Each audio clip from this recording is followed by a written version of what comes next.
If you're an analytical person, then it might be challenging, more challenging than others, to be an empathetic leader. Now, I'm not throwing shade here. I'm not accusing you of not having empathy. Analytical people can also be empathetic leaders.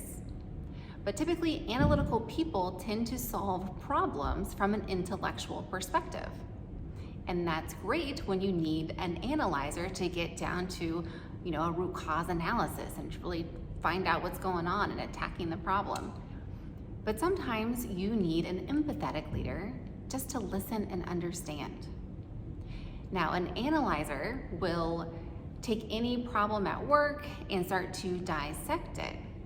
And for someone who is hurting in a transition or in a hard time in their life, or they just have a lot of anxiety and stress or burnout, analyzing the problem might seem dismissive or like they're not being understood.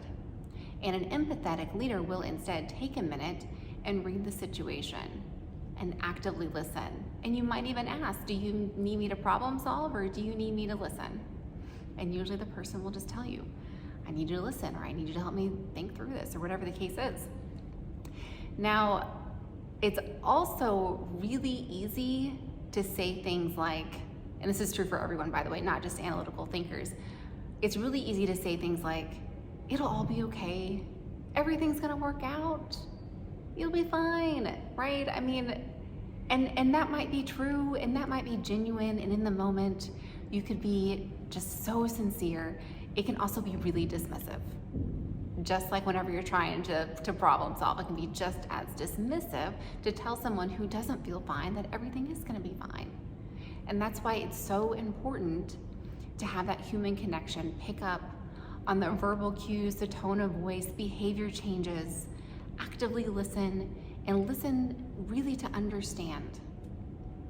Because then you'll know, do you need to solve the problem? Do you need to be a listening ear? Do you need to be a mentor? So if you're one of these analytical thinkers, what's worked for you? And if you are, by the way, you're in good company. This is a skill that I've been working on, is empathetic leadership.